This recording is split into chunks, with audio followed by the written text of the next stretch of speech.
الحمدللہ رب العالمین والعاقبۃ للمتقین والصلاۃ والسلام علی سید الانبیاء والمرسلین۔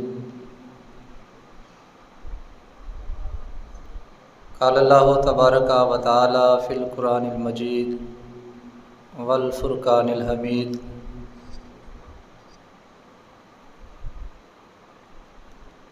بسم اللہ الرحمن الرحیم۔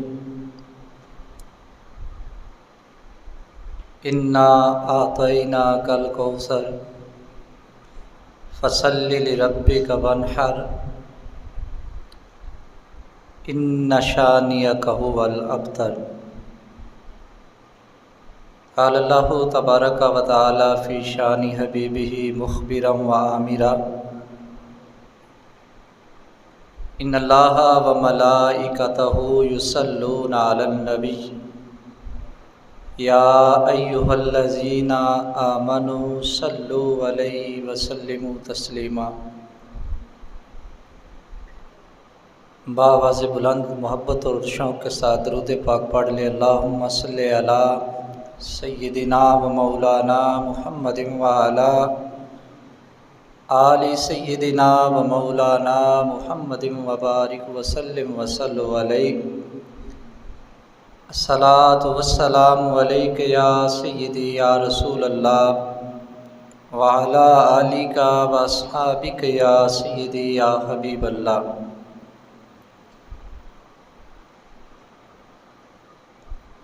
ہر قسم کی تعریف و توصیف حمد و ثنا اللہ خالق کی کائنات کی ذات بابرکات کے لیے۔ اللہ کی حمد و ثنا کے بعد کروڑوں اربوں خربوں درود و سلام جناب محمد مصطفیٰ صلی اللہ علیہ وآلہ وسلم کی ذات بابرکات کے لیے کہ جن کی خاطر اس پوری کائنات کو تخلیق فرمایا گیا۔ حمد و ثنا درود و سلام کے بعد واجب الاحترام معزز محتشم برادران اسلام، السلام علیکم ورحمۃ اللہ وبرکاتہ۔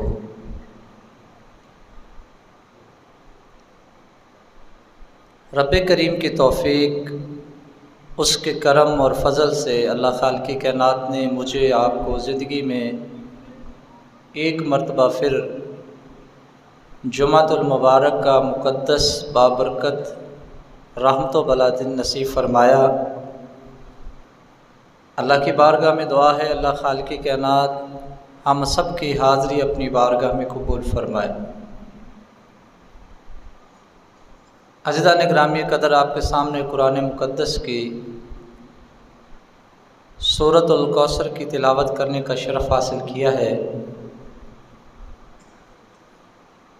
آج کی ہماری گفتگو، آج کا جمعہ کا بیان قربانی کے حوالے سے ہوگا،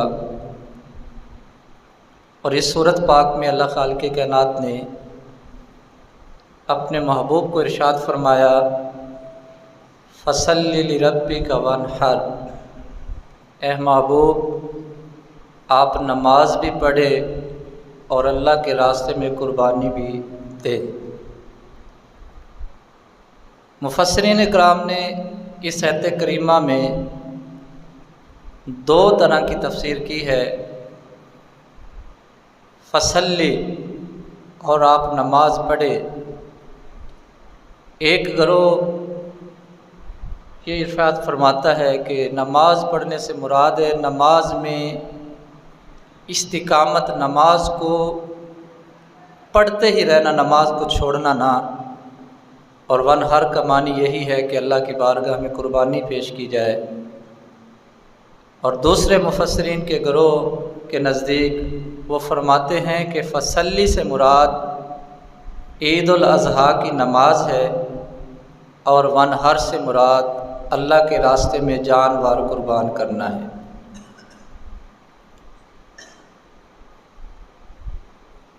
عید الاضحیٰ کا دن قریب قریب ہو رہا ہے، اور ابھی سے مسلمان قربانی کی تیاری کے حوالے سے اپنی اپنی تیاری کر رہے ہیں۔ جن کو اللہ نے توفیق عطا فرمائی ہے وہ اپنے اپنے حساب سے جانور خرید رہے ہیں تاکہ عید والے دن اللہ کی بارگاہ میں اپنی قربانی پیش کر سکے۔ ہم سے پہلے جتنی بھی امتیں اس کائنات میں آئی ہے، اللہ خالق کائنات قرآن مقدس میں ارشاد فرماتا ہے کہ ساری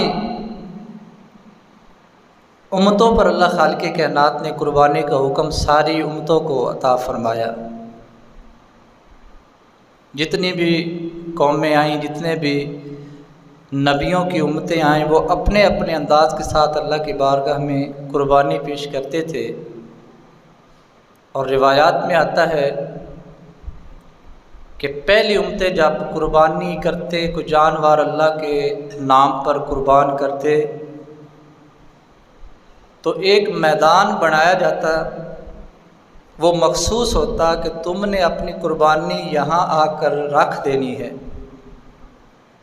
آسمان سے ایک بجلی آتی، جس شخص کی قربانی قبول ہوتی وہ وہاں سے غائب ہو جاتی، اور جس بندے کی اس بجلی کے ساتھ قربانی وہاں سے غائب نہ ہوتی تو سارے لوگوں کو پتہ چل جاتا کہ اس بندے کی قربانی اللہ کی بارگاہ میں قبول نہیں ہوئی۔ اب آپ اس بات کا اندازہ لگائیں، اس شخص کی کتنی بے عزتی اور اس کا عزت نفس کتنا مجروح ہوتا ہوگا کہ وہ قربانی اللہ کی بارگاہ میں پیش کر کے جب وہ بجلی کی صورت میں کوئی شے آتی اور اس کی قربانی نہیں لے کر جاتی تھی تو لوگوں کے سامنے کتنا شرمندہ ہوتا ہوگا۔ یہاں ایک خوشخبری ہے، حضور نبی رحمت صلی اللہ علیہ وآلہ وسلم کے صدقے، حضور کی رحمت کے صدقے ہم میں سے جو بھی قربانی کرے گا، حکم تو یہ ہے کہ اللہ کی رضا کے لیے خلوص سے نیت کے ساتھ صرف اللہ کو راضی کرنے کے لیے آپ نے قربانی کا جانور اللہ کی بارگاہ میں پیش کرنا ہے، یہ حکم ہے۔ اور جو بندہ اللہ کی رضا کے لیے قربانی نہیں کرے گا، اس کے دل میں یہ بات ہوگی کہ میں اتنا بڑا جانور قربان کروں گا، اتنی مہنگی قربانی کروں گا، اور لوگ کہیں گے بڑا یار بندہ اللہ کے راستے میں اس نے یار بڑا خوبصورت اور مہنگا ترین جانور قربان کر دیا ہے، بڑا دولت مند ہے، بڑی اس بندے کی شان ہے۔ جو بندہ اس نیت کے ساتھ قربانی کرے گا، قرآن و حدیث کی روشنی میں اس کے وہ سارے پیسے، اس کا مال، وہ ساری قربانی اللہ کی بارگاہ میں نہیں جائے گی، اس کا سارا کچھ ضائع ہو جائے گا۔ لوگ کہیں گے بڑا بندہ ہے بھی، بڑا خرچ کرتا ہے اللہ کے راستے میں۔ لیکن پہلی امتیں جب قربانی کرتی، قابل غور بات ہے، اللہ کی طرف سے ایک بجلی آتی، جس کی قربانی قبول ہوتی اٹھا کے لے جاتی، اور جس کی قبول نہیں ہوتی وہیں میدان میں رہ جاتی۔ لیکن حضور نے اپنے غلاموں کا بھرم رکھا ہے اس دنیا میں، جتنے لوگ بھی قربانی کریں گے، جس کی قبول ہوئی ہے صرف اللہ کی ذات جانتی ہے، جس کی قبول نہیں ہوئی اللہ کی ذات جانتی ہے۔ ایسا کوئی کام نہیں ہوتا کہ بندہ جانور قربان کرے اس کا گوشت خراب ہو جائے یا لوگ اس سے گوشت نہ لیں۔ سب گوشت کرتے ہیں، سب قربانی کرتے ہیں، اور ظاہری طور پر سب کی قبول ہو جاتی ہے، باقی اللہ جس کی چاہے اپنی بارگاہ میں قبول کرے۔ تو قربانی کرنا خلوص نیت کے ساتھ کرنا، اللہ کی رضا کے لیے کرنا۔ قربانی کی فضیلت کیا ہے؟ اللہ کی بارگاہ میں قربانی کرنے والوں کا مقام کیا ہے؟ حضرت زید بن ارقم رضی اللہ تعالی عنہ حدیث پاک بیان فرماتے ہیں کہ رسول اللہ صلی اللہ علیہ وآلہ وسلم سے صحابہ نے سوال کیا، یا رسول اللہ صلی اللہ علیہ وآلہ وسلم، یہ قربانی کیا ہے؟ تو آقا کریم علیہ الصلوۃ والسلام نے جواب ارشاد فرمایا، قربانی تمہارے باپ حضرت ابراہیم علیہ الصلوۃ والسلام کی سنت ہے۔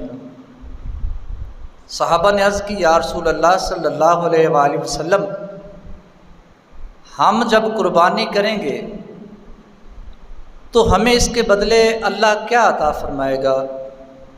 تو حضور نبی رحمت صلی اللہ علیہ وآلہ وسلم نے ارشاد فرمایا کہ جس جانور کی تم قربانی کرو گے اس جانور کے ایک ایک بال کے صدقے اللہ تمہیں ایک ایک نیکی عطا فرمائے۔ کتنے بال ہیں ہم گن بھی نہیں سکتے، تو فرمایا جس جانور کی تم اللہ کی بارگاہ میں قربانی کرو گے ہر بال کے صدقے اللہ ایک ایک نیکی عطا فرمائے گا۔ اور ایک اور حدیث پاک ہے جس کا مفہوم یہ ہے، اللہ کے نبی نے ارشاد فرمایا کہ جس وقت کوئی بندہ اللہ کے راستے میں جانور قربان کرتا ہے، اس کو ذبح کرتا ہے، فرمایا اس کے جسم سے نکلنے والا خون زمین پر بعد میں پہنچتا ہے، اللہ خالق کائنات اس کے گناہ پہلے معاف کر دیتا ہے۔ اتنی فضیلت ہے، جو بندہ اللہ کی رضا کے لیے قربانی والے دن، عید الاضحیٰ کے دن اللہ کی بارگاہ میں اپنی قربانی پیش کرتا ہے، حضرت ابراہیم علیہ الصلوۃ والسلام کی سنت اور حضور کے حکم کو، حضور نبی رحمت صلی اللہ علیہ وآلہ وسلم آپ ہر سال قربانی فرمایا کرتے تھے، اور روایات میں آتا ہے کہ آپ 2 قربانیاں کرتے تھے، 2 جانور اللہ کے راستے میں قربان کرتے تھے، ایک اپنی طرف سے اور دوسرا اپنی پوری امت کی طرف سے۔ یار اتنا پیارا رسول، اتنا پیارا نبی، امت کا اتنا خیال رکھنے والا نبی کہ آپ 2 قربانیاں کرتے ہیں، ایک اپنی طرف سے اور دوسری قربانی قیامت تک آنے والے اپنے ہر امتی کے حق میں کرتے تھے۔ تو فضیلت کتنی ہے اس امت کی کہ حضور نے اس امت کو ہر لمحے ہر موقع پر یاد رکھا۔ امت کو بھی چاہیے کہ اپنی زندگی اپنے اس پیارے محبوب کے اسوہ حسنہ آپ کی سیرت اور سنت کے مطابق بسر کرے۔ اسی طرح اللہ کے نبی علیہ الصلوۃ والسلام کی ایک اور حدیث پاک ہے، فرمایا عید کے دن کوئی نیک عمل اللہ تعالیٰ کے نزدیک قربانی کا خون بہانے سے زیادہ محبوب اور پسندیدہ نہیں۔ یعنی کہ عید الاضحیٰ کے دن سب سے زیادہ جس عمل کو اللہ پسند کرتا ہے، جس عمل کو اللہ کی بارگاہ میں قبولیت ملتی ہے، فرمایا وہ اللہ کے راستے میں جانور کو ذبح کرنا ہے۔ صحابہ نے عرض کی، یا رسول اللہ صلی اللہ علیہ وآلہ وسلم، چاہے کوئی بندہ اللہ کے راستے میں جہاد کرے تو جہاد کرنے کا جو ثواب ہے یہ قربانی والے دن جانور ذبح کرنے کا ثواب اس سے بھی زیادہ ہے۔ تو حضور نبی رحمت صلی اللہ علیہ وآلہ وسلم نے ارشاد فرمایا کہ عید والے دن اللہ کے راستے میں جو بندہ جانور کی قربانی پیش کرتا ہے، اللہ کے نزدیک جہاد کرنے والے بندے سے بھی زیادہ اس کی فضیلت ہے۔ ہاں اگر کوئی اپنی جان اور اپنا مال سب کچھ لے کر اللہ کے راستے میں نکل جائے، مال بھی اللہ کے راستے میں قربان کر دے، اپنی جان بھی قربان کر دے، تو فرمایا اس کو اجر زیادہ ملے گا۔ اور پھر ارشاد فرمایا کہ قیامت کا دن قربانی کا جانور جس کو ہم دنیا میں قربان کرتے ہیں، یہ اپنے پورے جسم کے ساتھ وہاں بندے کے پاس آئے گا، اور روایات میں آتا ہے کہ جس بندے نے دنیا میں اس کو قربان کیا ہوگا وہ اس کی سواری بن کے اس کو پل صراط سے پار لنگا دے گا، جنت پہ پہنچا دے گا، پل صراط سے اس کو پار اتار دے گا جا کے۔ تو اتنی فضیلت ہے، فضیلت کے اعتبار سے اور بھی بہت سی حضور نبی رحمت صلی اللہ علیہ وآلہ وسلم کی احادیث ہے، اللہ نے قرآن پاک میں تقریباً درجن کے قریب مقامات پر قربانی کرنے کا حکم فرمایا اور اس عمل کو پسند فرمایا۔ اگلی چیز کہ قربانی واجب کس پر ہے؟ ہر صاحب نصاب پر قربانی واجب ہے۔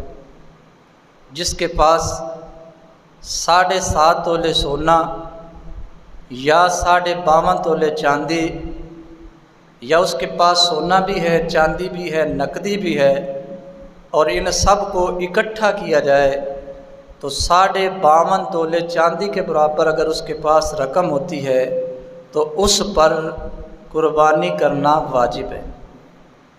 یہاں ایک اور مسئلہ، ایک گھر کا سرپرست ہوتا ہے، سربراہ ہوتا ہے جس پر قربانی واجب ہوتی ہے۔ اب ہوتا یہ ہے وہ روپے بھی خرچ کرتا ہے، جانور میں حصہ ڈالتا ہے، یا کوئی بکرا دمبا اکیلا کر دیتا ہے، تو وہ کہتا ہے کہ میں یہ قربانی پہلی قربانی میری میں اپنے باپ کی طرف سے کروں گا یا اپنی ماں کی طرف سے کروں گا، اس پر واجب ہے، ان پر واجب نہیں ہے، یا وہ فوت ہو چکے ہیں، تو اس کو چاہیے کہ وہ اپنی طرف سے کرے کیونکہ اس پر واجب ہے۔ اگر اپنی طرف سے نہیں کرے گا، اپنے ماں باپ کی طرف یا کسی اور رشتہ دار کی طرف سے کرے گا تو فرمایا کہ اس کا جو واجب چھوڑنے کا گناہ ہے اس پر وہ گناہ ہوگا کہ اس نے واجب قربانی پیش نہیں کی ہے۔ تو جو صاحب نصاب ہے وہ اپنی طرف سے قربانی کرے گا۔ ہاں اللہ نے اس کو عطا کیا ہے تو ایک کے بجائے 2 قربانی کر دے، 2 حصے ڈال لے، 3 حصے ڈال لے، لیکن اپنی طرف سے ضرور کرے گا۔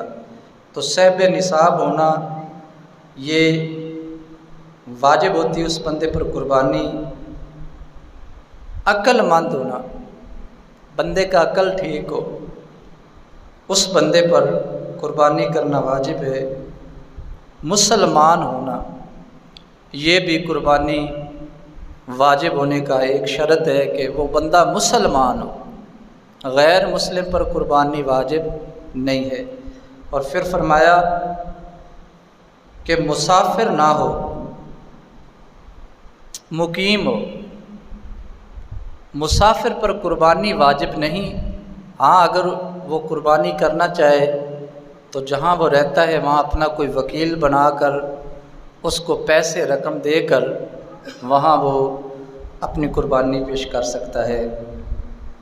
اسی طرح قربانی کے جو جانور ہیں جن کی قربانی ہم کرتے ہیں، اللہ کے نبی علیہ الصلوۃ والسلام نے بھی ہمیں ان کے بارے میں مختلف معلومات ارشاد فرمائی۔ قرآن پاک میں اللہ فرماتا ہے کہ مویشیوں کے کل 8 جوڑے اللہ نے پیدا کیے ہیں، نر اور مادہ۔ بھیڑوں کی نسل سے، 2 بکروں کی نسل سے، اور 2 گائیں جو ہوتی ہیں ان کی نسل سے، اور 2 اونٹ کی نسل سے، نر اور مادہ۔ تو اللہ کی بارگاہ میں جس بندے نے قربانی پیش کرنی ہو وہ گائیں، بھینس، بکری، دمبا اس کی قربانی پیش کر سکتا ہے۔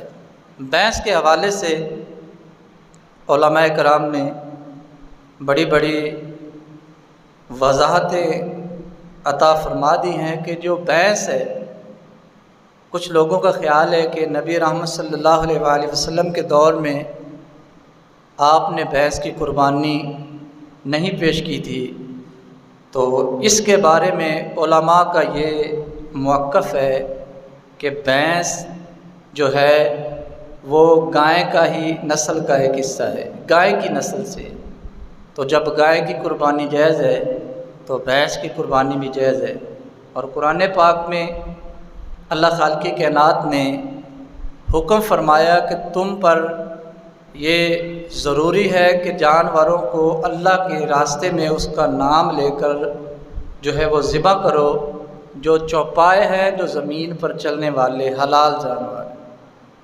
تو زمین پر چلنے والے حلال جانور جو چوپائے ہیں ان میں بھینس بھی ہیں، تو آپ بھینس، گائے، بھیڑ، بکری، دمبا وغیرہ کی قربانی کر سکتے ہیں۔ عمر کے حوالے سے اونٹ کی عمر 5 سال ہو اس کی قربانی ہو جاتی ہے، گائے بھینس کی عمر 2 سال۔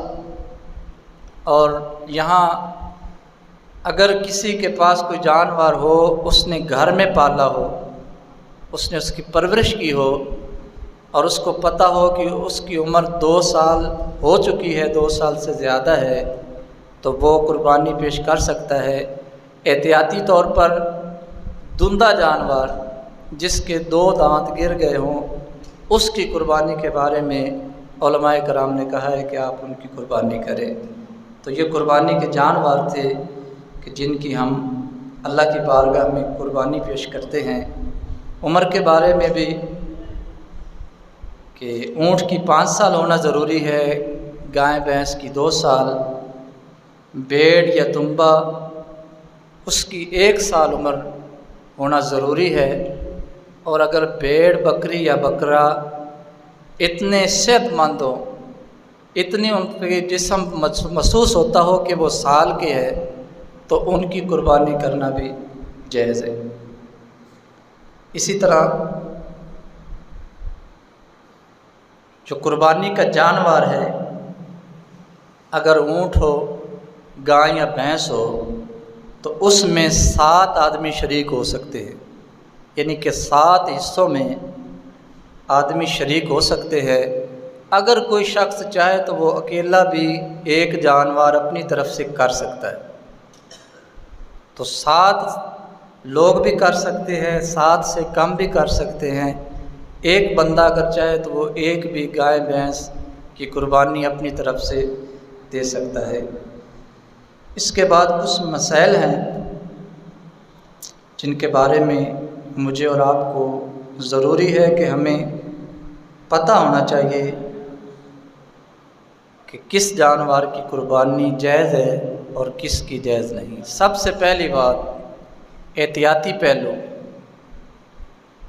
ایسا جانور جس میں کوئی عیب ہو اور وہ عیب اس کی قیمت کم کرنے کا باعث ہو، اس کی قربانی جائز نہیں۔ ایسا جانور جس میں کوئی ایسا عیب ہو کہ جس کی وجہ سے اس کی قیمت کم لگتی ہو، فرض کریں وہ ₹1,00,000 کا ہے، اب اس کو کوئی مسئلہ ہے تو لوگ کہتے ہیں کہ یار یہ اس میں تو یہ عیب ہے، لوگ پسند نہیں کرتے، وہ کہتے ہیں اس کو 60 یا 70 ہزار یا 50 ہزار لے لو، تو ایسے جانور کی یہ احتیاطی پہلو ہے۔ ایسے جانور کی قربانی جو ہے وہ اللہ کی بارگاہ میں قبول نہیں۔ خصی جانور بکرا ہے یا بچڑا ہے تو اس کی قربانی کرنا جائز بھی ہے اور افضل بھی ہے۔ اگر کوئی آدمی اس نے اپنے بچوں کا عقیقہ نہیں کیا تھا تو وہ قربانی کے جانور میں اگر حصہ رکھنا چاہیے عقیقے کے طور پر تو وہ بھی جائز ہے۔ ایسا لگڑا جانور جو چلتے وقت پاؤں زمین پر بالکل نہ رکھ سکتا ہو، اس کی قربانی جائز نہیں ہے۔ ایسا جانور جو لنگڑا کے چلتا ہو اور جب وہ چلتا ہو اس کا پاؤں زمین پر پورا نہ لگتا ہو تو وہ جائز نہیں۔ اگر وہ چلنے میں اس پاؤں سے کچھ سہارا لیتا ہو، یعنی کہ تھوڑا سا اس میں لنگڑا پن ہو، تو بامر مجبوری اس کی قربانی جائز ہے۔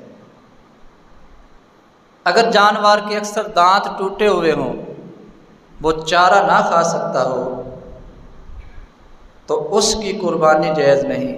ہاں اگر اس کے دانت کچھ ٹوٹے ہوں، وہ چارہ کھا لیتا ہو تو اس کی قربانی جائز ہے۔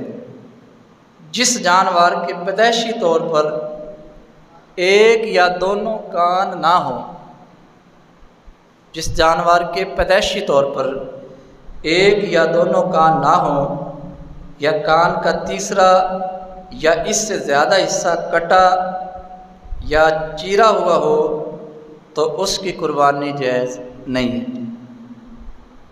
ہاں اگر تیسرے سے کم حصہ کٹا ہوا ہے، یعنی کہ اگر کان اس کا ہے تہائی سے کم ہے، کٹا ہوا ہے یا وہاں کوئی چیرا ہے، تو اس کی قربانی آپ کر سکتے ہیں۔ لیکن بہرحال احتیاطی طور پر اللہ کی بارگاہ میں جب بھی جانور آپ قربان کریں، ایسا جانور قربان کیا کریں کہ جو دیکھنے میں خوبصورت ہو، اور کوشش تو یہ ہو کہ بندہ اس جانور کی خود پرورش کرے، اس کو اپنے گھر میں رکھے، اس کی پرورش کرے، اس کے چارے کا اہتمام کرے، وہ جانور اس کو پیارا لگتا ہو۔ ایسے جانور کی جب بندہ قربانی پیش کرے گا تو اللہ کے ہاں ایسی قربانی بہت قبولیت زیادہ رکھتی ہے۔ اسی طرح جس جانور کے 2 تھن، بھینس ہے یا گائے ہے، اس کے 2 تھن ان سے دودھ نہ آتا ہو یا کٹے ہوئے ہوں تو ان کی قربانی جائز نہیں۔ ہاں اگر چوتھا تھن اس میں کوئی مسئلہ ہو، دودھ نہ آتا ہو، یا اس میں کوئی ایسا مسئلہ ہو کہ وہ چھوٹا رہ گیا ہو، تو بامر مجبوری احتیاط کے پہلوؤں کو رکھتے ہوئے علماء نے اجازت دی ہے کہ اس کی قربانی جو ہے وہ جائز ہے۔ اسی طرح اگر جانور کا سینگ ٹوٹا ہوا ہے اور ہڈی تک ٹوٹا ہوا ہے تو ایسے جانور کی قربانی جائز نہیں ہے۔ ہاں اگر تھوڑا سا ٹوٹا ہوا ہے سر سے اوپر تو اس کی قربانی جائز ہے۔ جانور کی دم اگر تیسرے حصے سے کم کٹی ہوئی ہے، جانور کی دم پنجابی میں پوچھل کہتے ہیں، اگر تہائی سے کم ہے، تیسرے حصے سے کم ہے تو اس کی قربانی جائز ہے۔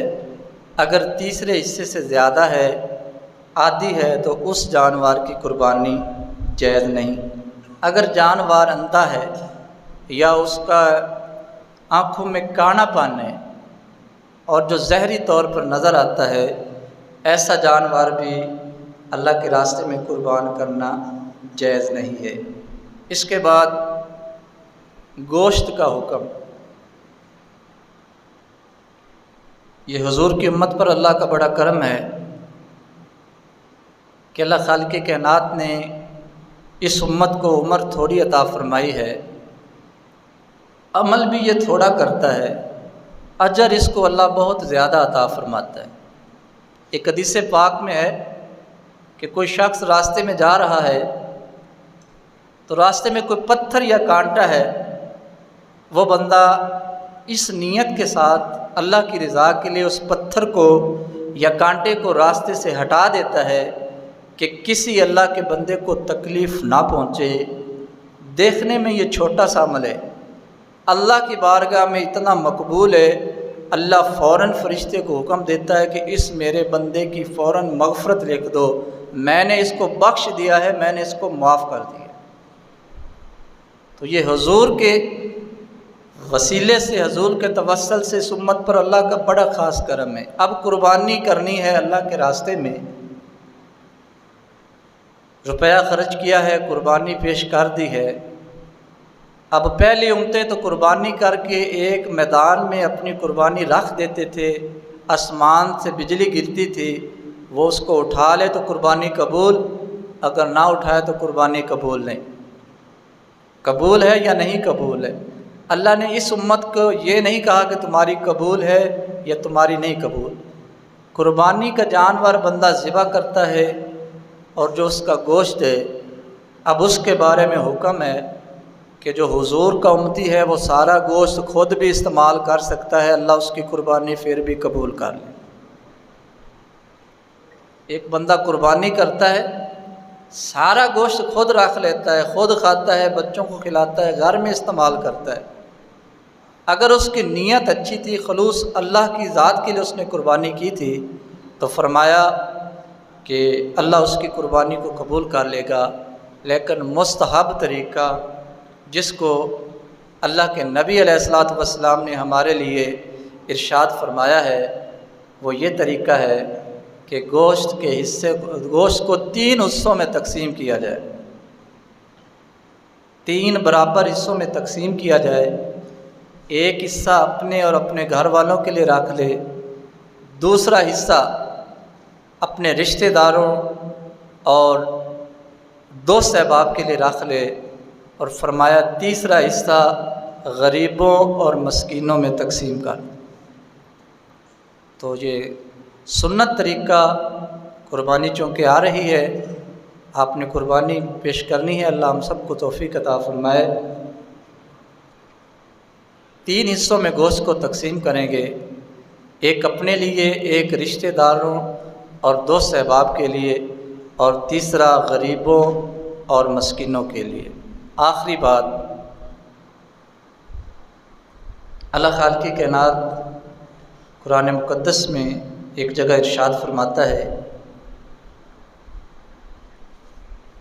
کہ اللہ کی بارگاہ میں جب تم قربانی کرتے ہو، اس کے بارے میں اللہ نے واضح اور صاف الفاظ میں ارشاد فرمایا کہ اللہ کی بارگاہ میں نہ تو تمہارا گوشت پہنچتا ہے اور نہ خون پہنچتا ہے۔ جب تم اللہ کی بارگاہ میں قربانی پیش کرتے ہو تو اللہ اس وقت نہ گوشت کو دیکھتا ہے نہ خون کو دیکھتا ہے۔ اللہ کیا دیکھتا ہے؟ فرمایا اللہ تو تمہارے دل کے تقوی کو اور تمہارے دل کی حالت کو دیکھتا ہے۔ آج کل جانور بڑے مہنگے ہیں، اگر کوئی اکیلا جانور قربان کرنا چاہے تو لاکھ سے اوپر قیمت ہے تقریباً، اور حصہ جو ہے وہ بھی بہت زیادہ ہے۔ اگر ایک بندہ ایک جانور کرے یا 18، 20، 25 ہزار روپیہ خرچ کر کے قربانی کا اہتمام کرے اور نیت اچھی نہ کرے، اس کے دل میں یہ نہ ہو کہ اللہ مجھ سے راضی ہو جائے، اس کے دل میں یہ نہ ہو کہ مجھے میرے نبی نے یہ حکم عطا فرمایا ہے، اس کے دل میں یہ نہ ہو کہ یہ ہمارے جد امجد حضرت ابراہیم علیہ الصلوۃ والسلام کی سنت ہے، انہوں نے تو اپنے بیٹے کو اللہ کے بارگاہ میں پیش کر دیا تھا، تو میں تو ایک جانور ذبح کر رہا ہوں۔ تو یہ نیت نہ ہو، بلکہ نیت ہو دکھاوے کی، ریاکاری ہو، خلوص نہ ہو، تو ایسی قربانی اللہ کی بارگاہ میں قابل قبول نہیں۔ اس لیے جو بھی آپ نیک عمل کریں، نماز پڑھیں، روزہ رکھیں، حج عمرہ کریں، عید والے دن آپ قربانی اللہ کی بارگاہ میں پیش کریں، تو خدارا گھاٹے کا سودا، نقصان کا سودا نہ کریں۔ اللہ کی رضا کے لیے، اللہ کو خوش کرنے کے لیے یہی آپ نے نیت رکھنی ہے کہ میرے اللہ نے مجھے توفیق عطا فرمائی، اس نے مجھے رزق عطا فرمایا، اس کے دیے ہوئے رزق سے میں اللہ کی بارگاہ میں اللہ کو خوش کرنے کے لیے یہ جانور کی قربانی پیش کر رہا ہوں۔ اے اللہ تو میری اس قربانی کو قبول کر۔ دنیا والے راضی نہیں ہوں گے۔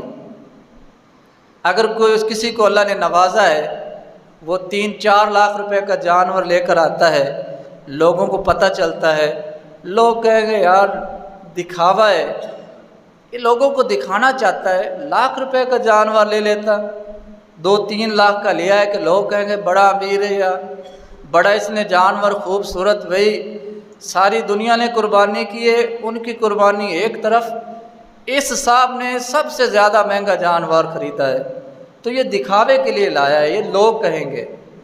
اور اگر بندہ لوگوں کے مطابق جانور لے گا، لوگوں کے مطابق حصہ ڈالے گا، تو لوگ کہیں گے بھائی اللہ نے کروڑوں روپے دیے ہیں اس کو، لاکھوں روپے اس کے پاس، بڑا کنجوس ہے، اس کو چاہیے تھا کہ یہ تو سب سے اچھا جانور اللہ کے راستے میں پیش کرتا، یہ تو بڑا کنجوس ہے یار، سب سے گھٹیا حصہ اس نے ڈالا ہے، سب سے اس نے جو ہلکا والا جانور ہے وہ اللہ کی بارگاہ میں قربان کیا ہے۔ تو دنیا والے آپ پر کبھی بھی راضی نہیں ہوں گے، اور دنیا والے راضی ہو بھی جائیں تو یہ آپ کی کامیابی کا ذریعہ نہیں۔ اس بندے کو کامیابی نصیب ہوتی ہے، وہی بندہ دنیا میں اور آخرت میں کامیاب ہے جس پر اللہ راضی ہو جاتا ہے۔ جس پر اللہ کا محبوب راضی ہو جاتا ہے، اسی بندے کی قبولیت ہے، اسی بندے کی دنیا بھی کامیاب ہے، اسی بندے کی کل قیامت والے دن بھی کامیابی اسی کو نصیب ہوگی۔ لوگ کسی سے بھی راضی نہیں ہوتے، آپ جس طرح مرضی کر لیں، آپ اچھے کپڑے پہن لیں، لوگ کہیں گے بڑا شوق ہے جی، میں بڑے ڈیزائن والے کپڑے پہنتا ہے، بڑے مہنگے کپڑے پہنتا ہے، یہ تو دکھاوا کرتا ہے۔ آپ ہلکے پہن لیں گے، اللہ نے اتنا دیا ہے، یار بڑا کنجوس ہے، اچھے کپڑے بھی نہیں پہنتا۔ تو دنیا دار یہ ہم سب کی فطرت میں شامل ہے کہ ہم کسی سے راضی نہیں ہوتے، جو مرضی عمل کریں، آپ جو بھی عمل کریں گے دنیا کی طرف سے آپ کو یہی جواب ملے گا۔ آپ 99 نیکیاں کریں، ایک کم 100 آپ اچھے کام کریں، ایک آپ سے برائی ہو جائے، لو جی دنیا والوں نے پچھلی 99 نیکیوں کو بھلا دینا ہے، ایک برائی کو پکڑ لینا، بڑا گندا بندہ، اس نے یہ گناہ کر لیا، اس نے یہ برائی کر دی۔ 99 جو نیکیاں تھی، 99 جو اچھے کام تھے، کسی نے یاد نہیں رکھنے۔ اور ان انسانوں کے مقابلے میں اللہ کی ذات ایسی ذات ہے، بندہ کروڑوں گناہ کر لے، اربوں گناہ کر لے، اتنے گناہ کر لے کہ زمین سے لے کر آسمان تک گناہوں سے جو حصہ ہے وہ خالی حصہ گناہوں سے بھر جائے، ایک نیکی کر لے اور توبہ کر لے اللہ کی بارگاہ میں، اللہ کی ذات کی یہ شان ہے۔ اللہ خالق کائنات ان گناہوں کو نہیں دیکھتا، اپنی رحمت کو دیکھتا ہے، اور اس بندے کی اس توبہ کو بھی قبول کرتا ہے اور اس بندے کو اپنا دوست بھی بنا لیتا ہے۔